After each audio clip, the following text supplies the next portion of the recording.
日本時間8月14日、米番組 MLB セントラルでは、殿堂入りのレジェンド、アルバート・プホルス氏が、大谷翔平選手の打撃やスイングを分析し、自身との比較などについて語りました。また、米メディア、オフベースポッドキャストでは、大谷選手と本塁打王を争っているカイル・シュワーバー選手との MVP 論争をしました。ここからは、その様子を字幕付きでご紹介します。Break down his swing, gentlemen. What do you got? It makes him very special that he can strike out all those guys. But listen, when you have Albert Pujols here, one of the greatest hitters of all time, which I watched firsthand out there in the NL Central, I was like, wow, this guy's incredible.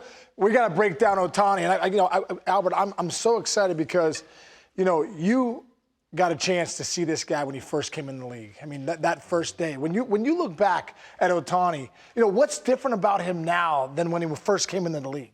Well, for me, I think the adjustment that he has made was he got a little bigger. Yeah. I mean, like strong, he learned the league. I mean, this guy is really smart. I mean, he writes things down.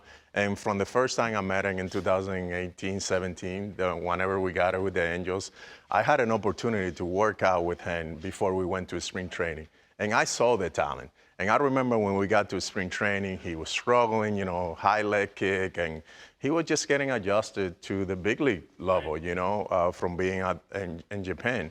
And the media were talking about, hey, this guy, the Angel made a mistake, and here we are, probably one of the best, if not the best player in the game right now and the most excited. Of all time. When I looked at some comps, I want to show you a comp here. You talk about what Ohtani is doing. He's leading the league and everything. But I want to go back to your three best years, too, because, you go back to 2008, 2010. Look at these comparisons. It actually is incredible. 2 MVPs during this span. But you look right here, look at that OPS plus, exactly the same. The slug is so similar. And, all the stats of how you guys drive in runs. And when I, look at Ohtani, it feels like a little bit from the left side. You can roll the tape now. But obviously, you talked about it first, Shahats. Hey, man, listen. Albert can't do this. I couldn't do this. No one could do this besides Babe Ruth, was punch guys out. But when you look at Shohei Ohtani and you go back to you, Albert, I mean, just the way this guy, how simple he is at the plate, the fact that he can drive the ball left center, right center, dead center, really has such command of the strike zone, just like you did. And I love when you go back, man, you guys were teammates. Yeah. You guys were teammates. Yeah, I mean, and one thing, my experience on the mound wasn't too good. I got a 45 ERS, so that time that I got on the mound, so it wasn't too good. But to me, I remember, in spring training, when his first spring training, and I saw Ohtani follow me around the first 2 or 3 weeks of spring training and never asked me any question until one day, he came in the cage and he asked me about why did I do the tip top? Yeah, roll it forward because I want to show. I have a split screen coming. Yeah. So he asked me about it, and I was like, well, that's how I hit. That's what I've been doing, my whole time, my whole career. Especially with 2 strikes, just come naturally. It wasn't something that I did all the time because early in the count, I used to have a little leg kick. With 2 strikes, that's when that tip toe came more often for me. Yeah. And he asked me about it, and I shared, there's something that I don't work on it just comes naturally. And then all of a sudden, Ohtani started doing it.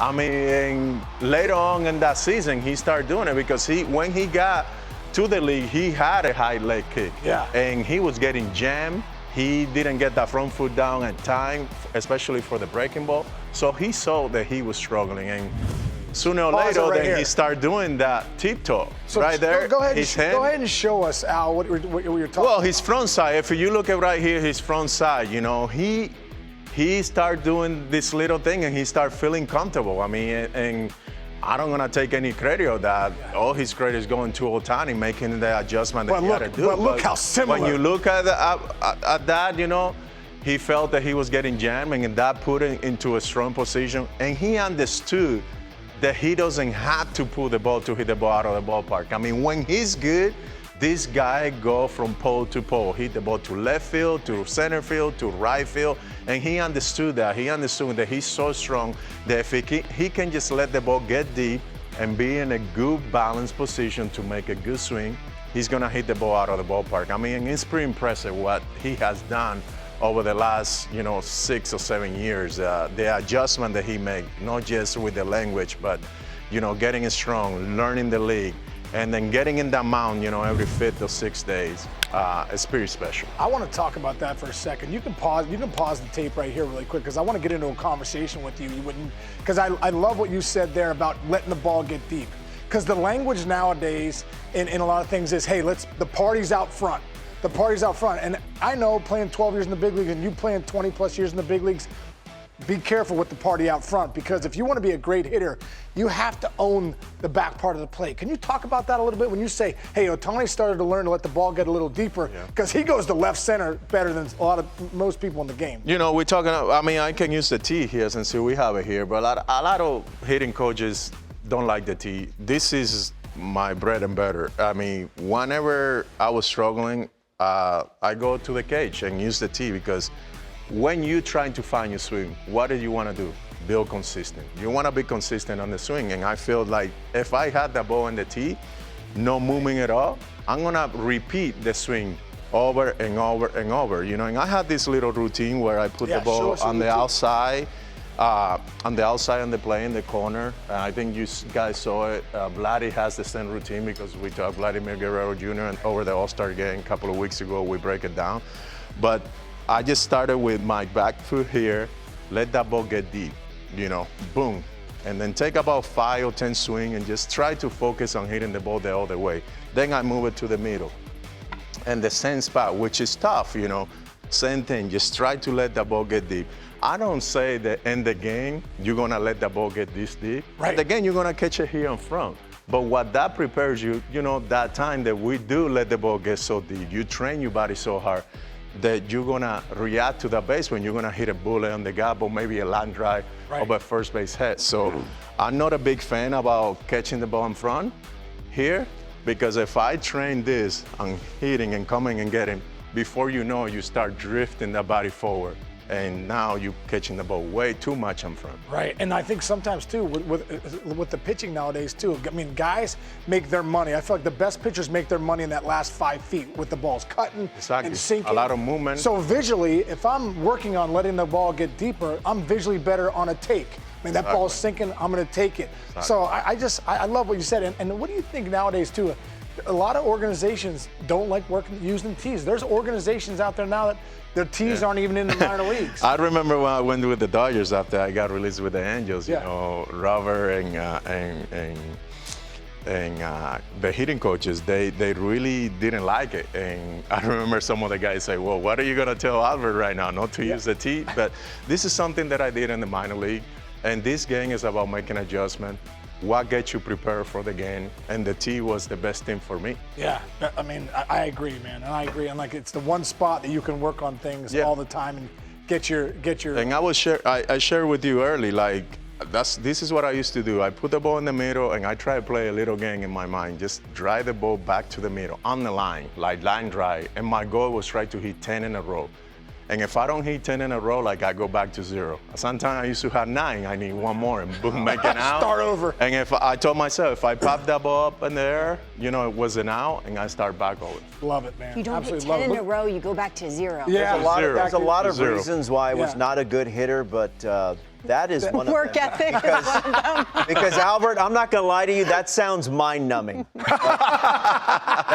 That's what made you one of the greatest, if not the greatest right-handed hitter of all time. Repetition is the mother of skill. Shohei's got a lot of it here. Albert had a lot of it there. And for all the kids out there, keep using the T. Don't stop using it. If one of the best ever can use it, we all can use it too.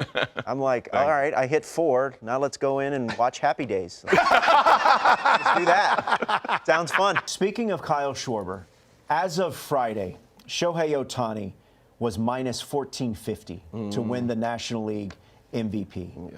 In your mind, what has to happen, or how close do you think Schwarber can kind of shrink the gap between himself and Ohtani for National League MVP? I think that he's definitely in consideration for what he's doing this year, especially, with the Phillies being in the position that they're in.